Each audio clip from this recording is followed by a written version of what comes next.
Hello everyone. तो आज हम क्लास 8 के चैप्टर 7 को कंप्लीट करेंगे। जितना हो सकेगा हम उतना करेंगे। तो हमने यहाँ पर छोड़ा था लास्ट टाइम शारीरिक आकृति में परिवर्तन। क्या आपने ध्यान दिया है कि अपनी कक्षा के छात्रों के कंधे एवं सीना निचली कक्षा के छात्रों की अपेक्षा अधिक चौड़े हैं?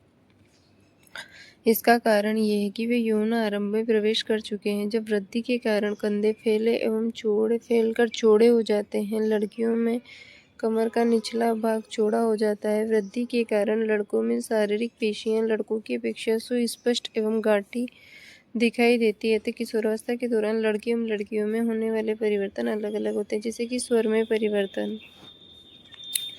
क्या आपने ध्यान दिया है कि जब कभी कभी आपकी कक्षा में कुछ लड़कों की आवाज़ फटने लगती है, यौन आरंभ में स्वर यंत्र अथवा लेरिक्स में वृद्धि का प्रारंभ होता है। लड़कों का स्वर यंत्र विकसित होकर अपेक्षाकृत बड़ा हो जाता है। उन लड़कों में बढ़ता स्वर यंत्र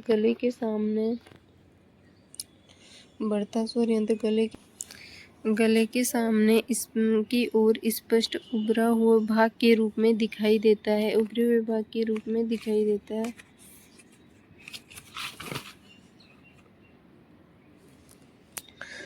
जिसे एडम्स एप्पल कंठमणि कहते हैं। लड़कियों में स्वर यंत्र अपेक्षाकृत छोटा होता है तो बाहर से सामान्यतः दिखाई नहीं देता। सामान्यतः लड़कियों का स्वर यंत्र उच्च तारत्व वाला होता है, जबकि लड़कों का स्वर गहरा होता है।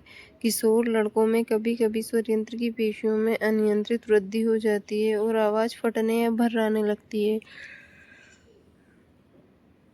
ये स्थिति कुछ दिनों अथवा कुछ सप्ताह तक बनी रह सकती है, जिसके बाद सामान्य हो जाती है। एडम्स एप्पल कहते हैं किशोर लड़कों का स्वर यंत्र। एडम्स एप्पल मेरे अनेक सहपाठियों में फटी आवाज़ है। मैं जान गया हूँ ऐसा क्यों है।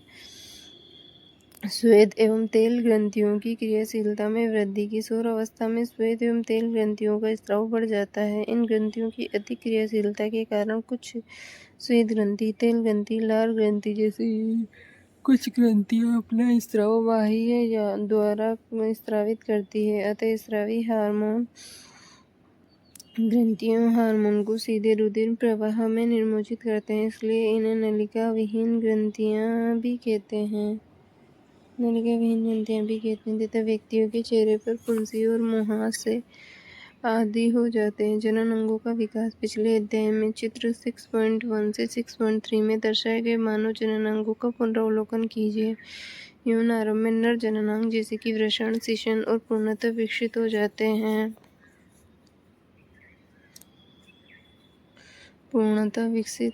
हैं। है ना। और वृषण से शुक्राणुओं का उत्पादन प्रारंभ हो जाता है। लड़कियों में अंडाशय साइज वृद्धि हो जाती है तथा अंड परिपक्व होने लगता है। अंडाशय से अंडाणुओं का निर्मोचन भी प्रारंभ हो जाता है। मानसिक, बौद्धिक एवं संवेदनात्मक परिपक्वता का प्राप्त होना। किशोरावस्था व्यक्ति सोचने के ढंग में परिवर्तन की अवधि भी है। पहले की अपेक्षा किशोर अधिक स्वतंत्र एवं अपने प्रति अधिक सचेत होता है। उनमें बौद्धिक विकास भी होता है तथा वे सोचने विचारने में काफ़ी समय लेते हैं। वास्तव में किसी भी व्यक्ति के जीवन में वे समय जब उसके मस्तिष्क की सीखने की क्षमता सर्वाधिक होती है। कभी कभी यद्यपि किशोर शारीरिक अथवा मानसिक परिवर्तनों के प्रति अपने आप को ढालने हेतु प्रयास करता है। वह स्वयं को असुरक्षित महसूस करता है, परंतु किशोर होने के नाते आपको समझना चाहिए कि असुरक्षित महसूस करने का कोई कारण नहीं है। ये परिवर्तन प्राकृतिक है जो शारीरिक वृद्धि के कारण उत्पन्न होते हैं। तो हम गौण लैंगिक लक्षण देखेंगे आज। गौण मतलब कम, जो ज़्यादा गौण लैंगिक लक्षण आप अध्याय 6 में पढ़ चुके हैं कि वृषण एवं अंडाशय जनन अंग हैं। वे युग्मकर्ता शुक्राणु एवं अंडाणु उत्पन्न करते हैं। युवा अवस्था में लड़कियों में स्तनों का विकास होने लगता है तथा लड़कों के चेहरों पर बाल आने लगते हैं, दाढ़ी मूंछें आने लगती है। ये लक्षण क्योंकि लड़कियों को लड़कों से पहचानने में सहायता करता है, जिसे गौण लैंगिक लक्षण कहते हैं। लड़कों के सीने पर बाल आ जाते हैं। लड़के एवं लड़कियों दोनों में ही जांघ के ऊपरी भाग अथवा प्यूबिस के क्षेत्र में भी बाल आ जाते हैं। बुजुर्ग पहले दोनों जानना चाहते हैं कि यौन आरंभ और परिवर्तनों कब आए। यौन आरंभ में होने वाले इन परिवर्तनों का प्रारंभ कौन करता है? किशोरावस्था में होने वाले परिवर्तन हार्मोन द्वारा नियंत्रित होते हैं।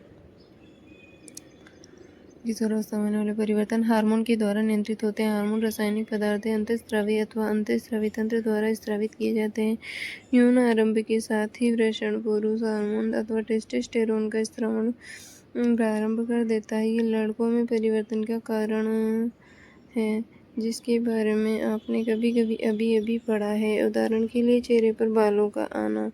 लड़कियों में यौन आरंभ के साथ ही अंडाशय स्त्री हार्मोन अथवा एस्ट्रोजन उत्पादित करना प्रारंभ कर देता है, जिससे स्तन ग्रंथियां,